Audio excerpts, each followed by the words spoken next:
Early dinguses. So we all know that most companies start from someplace small. Not all, most. But Benchmade, they used to be called Pacific Cutlery back in the 80s, and then they changed their name in 85. I don't know why. Probably because they made things. Likely from a bench. And we all know this design. It's old. It's decades old. Decades! Now this is a 42. It's not that old, but this design has been around for a long time. They used to be made of steel, and ooh, I almost got myself.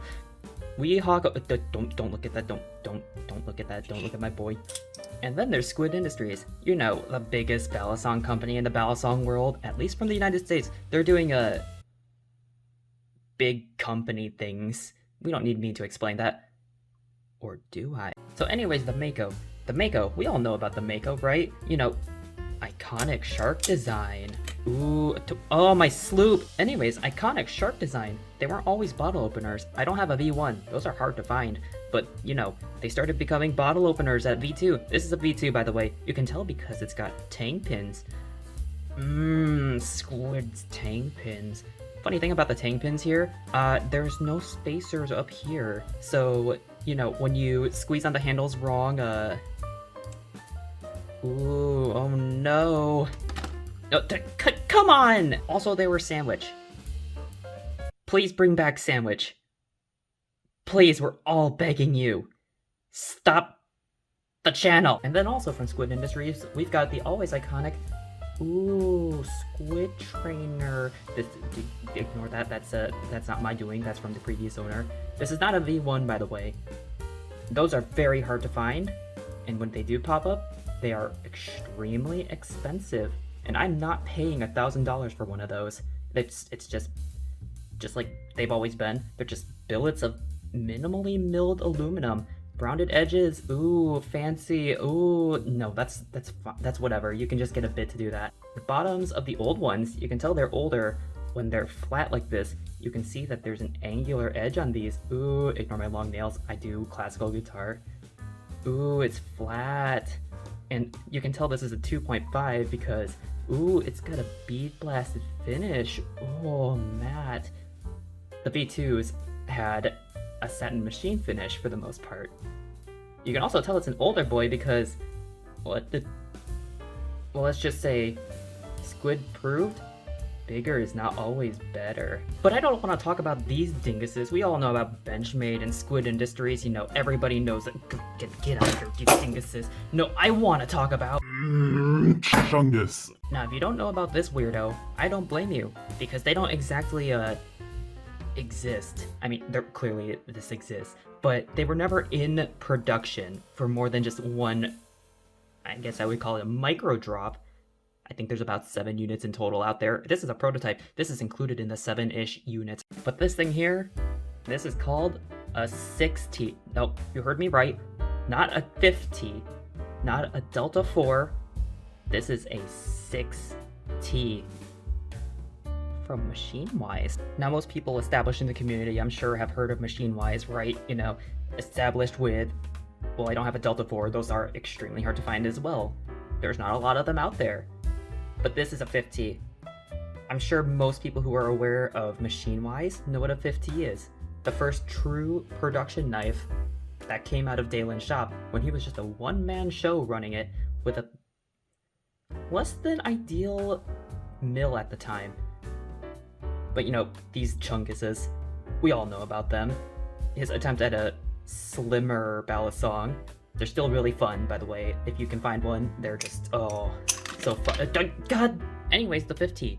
Iconic old balisong from Machine-Wise. It's got a milled bevel, and faces are milled too, with a cool hole pattern on the blade. That's not seen very often.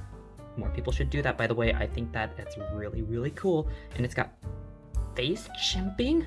Who does that? That's really cool, by the way, and you can really feel it when you're doing things like Z-chokers. It's so cool. But we're not talking about this now. We're talking about that again. We all know the 5T.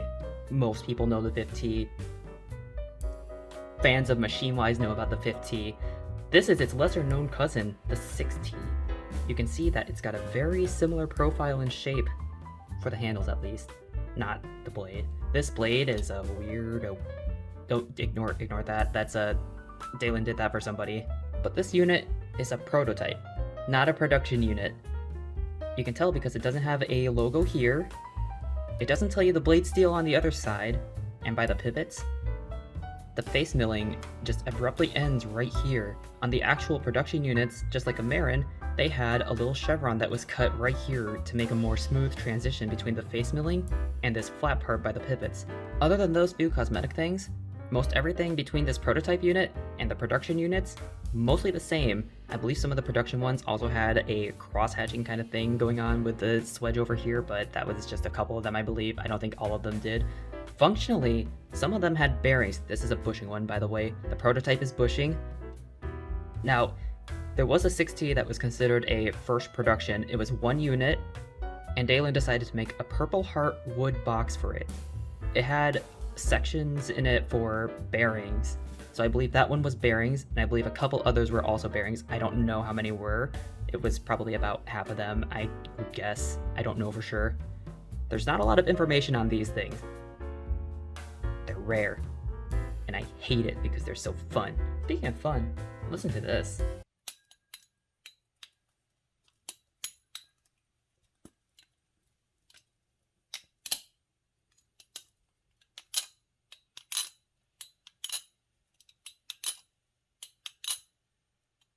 It doesn't ice pick very well, but you can still hear this kind of a tinny ring, and it's really neat.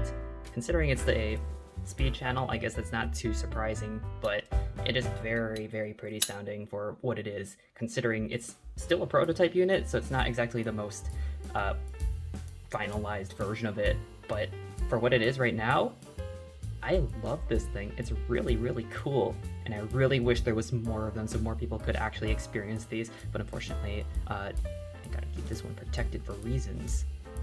Very important reasons. Now, obligatory history lesson. Now, don't you know, there's not a lot of information about these out there because they had such a short run. In fact, most of the information that you're going to find about them is going to be from the MachineWise Instagram page itself. I believe there's only about 7 units in total. That includes this prototype, the one first production, and I believe there were 5 from the first and only mini drop. There's not a lot of these out there, not a lot of info. I don't know where most of them are. I know where the first production is, and I know where its box is. I know where one might be, and I think one is off in another country where the person who has it says they can't ship it.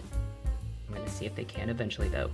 And if you watch the Will Hirsch channel, you probably remember that there was a video where Dalen was interviewed about the MachineWise history and timeline of Balisongs.